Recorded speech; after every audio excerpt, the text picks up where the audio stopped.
Joe, what is your question? I'm discovering the gifts that I have, and I'm lacking the clarity of really how to apply them. I'm a software developer by trade, but I'm not really fulfilled in that arena. I love to create things, and I feel that I'm here for some bigger purpose. I love helping people, and I'm just really struggling with where and how to do that, and really finding ways to uncover that within me. So I don't know if that's lacking confidence in some of the signs that I'm getting, or what. So I don't know if you had any thoughts on how to attack that. Well, the way that I've attempted to attack it is by starting with, what do I stand for? So I've asked myself four questions in this question of how do I best unleash the gifts that exist inside me? So the first question is, what do you stand for? Right? Setting some guardrails around your personal values so that anything you decide to go do honors the things that you stand for most. So one of my personal values is work to live, don't live to work. Right? So knowing that that's one of my personal values, anything I'm entertaining in what I go do next couldn't require lengthy travel, couldn't come at the expense of my ability to coach a baseball team that I'm super on fire for, right? I need to create centeredness. And by knowing what I stand for, I have some guardrails around what I can say yes to, and maybe more importantly, what I can not say yes to. The second question that I ask is, who do you want to be? Right? Who do I want to be? Because the question of my why was formed out of trying to find the converging, overlapping circles between what I have personal passion for, what I have great competency for, what might afford me to bring light into the world, have impact, and where I can make money. Right? So as I think about the convergence of these four things, what do I love? What am I great at? What could afford people some kind of impact? And how can I make some money to support my family? That why ends up asking this question of, well, then, okay, against those gates, who do you want to be? And so in some ways, it ends up being somewhat of a personal brand, something of like the reputation that I'd like to be known for or as, so that as I try to narrow in on, right, I know what I want to be. I also know what I don't want to be. It again is a second set now of guardrails that says you can do these things, but can't do that. For me, there's four big pillars of the work that I want to try and do inside of this crazy space that I'm operating in. And that is, I'm a parent, I'm into personal development, I've had experience in business and leadership, and I'm really into fitness and health right now. And so as I think about the things I will say yes to, I just turned in a kid's book around this idea that I had with me trying to teach personal development ideas to my 3-year-old daughter, right? The idea of planting seeds in young humans that might make a resource that I create for adults in nonfiction or a platform like this an unnecessary thing because they already believe that they can be anything, that lights my heart on fire. So now I know, okay, anything I say yes to has to align with my values. What do you stand for? And then secondarily, who do you want to be? The third thing then, really dives into this question that I think you're starting with, which is, how can you use your gifts? Yeah. And so for me, since I've already eliminated so many different fields that I could consider, or so many different environments that might violate what I stand for, it's now narrowed the field on things I can actually think about. So now, okay, what are the industries or business sectors that actually tap into my personal passions? What are the things that might lead me to getting one step closer to who I'd hope to be because of what I know that experience would afford me in the evolution of who I'm trying to become? And so for me, in some ways, it started with casting this vision of who I'd hope to be 5 or 10 years from now, and backing into it by asking, well, how could I use my gifts today that would get me one step closer to actualizing this vision of who I'd hope to be? And the last question that I have to ask is, well, then what's the immediate plan, right? This is where you end up setting some very, very specific goals, right? If you want to be a writer and you've identified that is the calling of your life, you have personal passion, you're good at it, it would afford light to people, and you can actually make some money from it, then identifying where you are on the journey to become a writer is the thing you'd have to do. All right, do you need to actually write the dang book? Do you need to find a class that would teach you how to write the dang book? Do you need to sit with other people who've written books to understand the process of creating a framework around how to write a book? Do you need an agent? Do you need to have a relationship with a publisher? Whatever it might be, But as I've been able to then dig into, okay, what's the most immediate next best thing that I can do in creating an opportunity that uses my gifts, that's aligned with who I want to be, and is connected to what I stand for. Now I can make a list of those short-term things that would create small wins that get me one step closer. And this is a very iterative process. So, what makes sense for you today may not make any sense 3 to 5 months from now. That's why you got to keep doing it over and over. But at least you'll have a sense on what's the next right thing to do. What's the next best thing to do? And the thing that was always overwhelming for me, I try to figure all of it out. Like, how do I figure out the next 10 years? No. You need to figure out the next 3 months, then figure out the 3 months after that, and just keep making the next best decision that gets you a step closer to where you want to go. Understanding that, by the way, you may start pulling on a thread that 3 months in reveals this is not connected to my passion.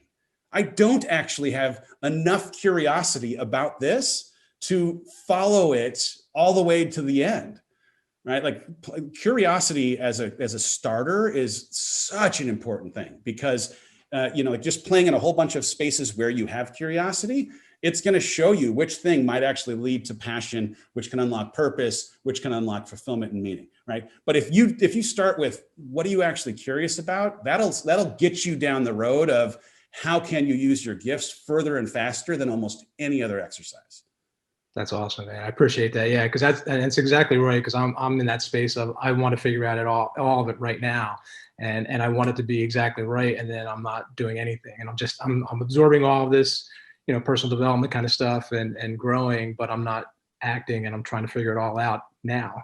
Yeah, I will say one of the things that's been helpful too is just stating the vision of who you'd hope to be in statements that use present tense as though they've already happened, right? You don't know how they're going to happen, but by doing a present tense statement of what will happen, unconsciously your brain starts making connectors in the world to figure out how to reconcile the truth that you've stated with what would also have to be true in the world.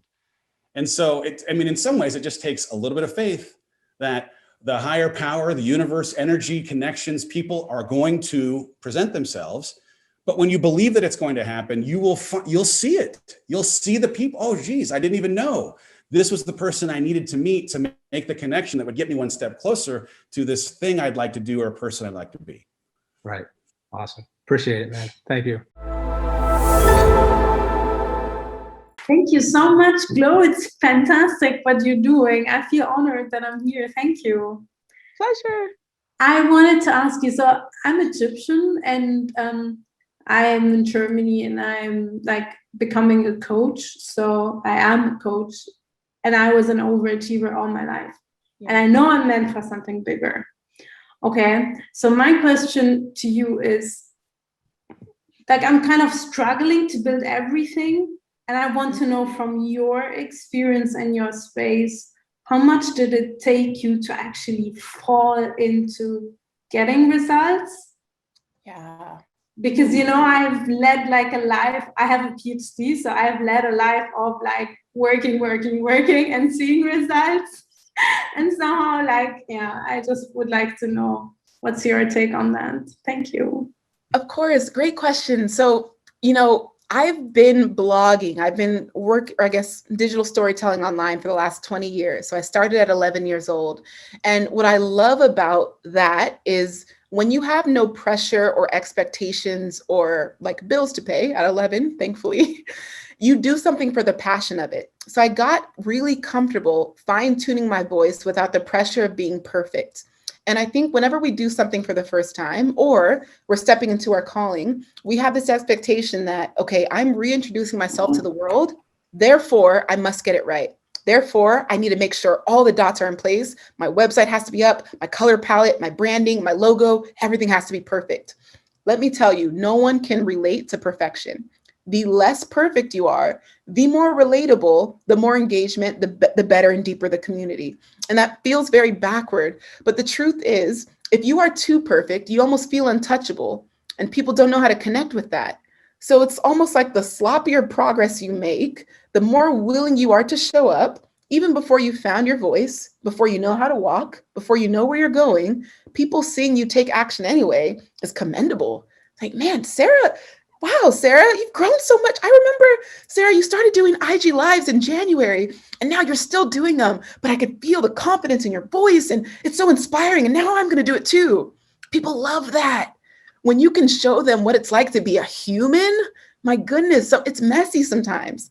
It's not always going to be, I've got all the answers, I've got all the right things to say, I know what I'm doing. I always joke that I switch my Instagram bio every month. I'm growing, so I'm just evolving into someone I don't even know who I am anymore. It's a good thing. I'm just growing so much.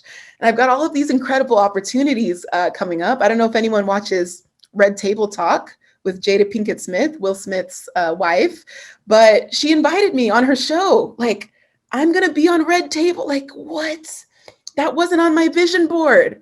But it's like when you're doing the work, and you're just showing up and you're being you, that's what people fall in love with.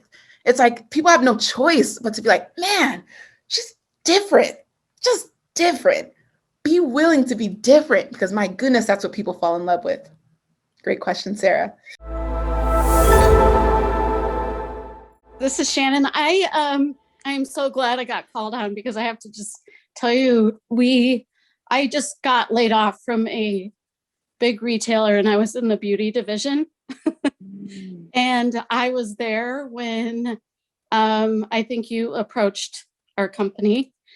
But anyway, it was an interesting experience. Beauty is definitely a special snowflake, different animal. Anyway, I've been laid off, and at first it was devastating. Probably one of the biggest career rejections in my life. But since then, I've turned it around and, really am looking forward to doing an entrepreneurial thing. But I'm terrified of the rejection. So thanks for your insight. My question is, how do you find kind of mentors or supporters to help you GrowthDay is amazing, but to support you in a journey that you may be going on, that your kind of peer group or people you hang out with aren't really into? Yeah. Such a good question. And thank you, Shannon. And I can tell you right away that even though you're talking about your fear around rejection and everything else, in the last, minute or two of your question, the time you lit up, the one time you lit up literally was when you said you're starting an entrepreneurial journey. And I think just want to call this out, that was really cool to see and to observe, right? Because usually when you see someone else light up about something, that's kind of when they're in their truth or their calling or something that feels maybe congruent with the path they're supposed to be on. So just to call that out, that was really fun to see. And if you watch back this GrowthDay coaching session, I want you to look for that moment, like when your eyes lit up, okay? And remember that moment on the hard days when you're not feeling your eyes lighting up. Remember that moment, because you're going to need to remember it a lot. So here's the thing.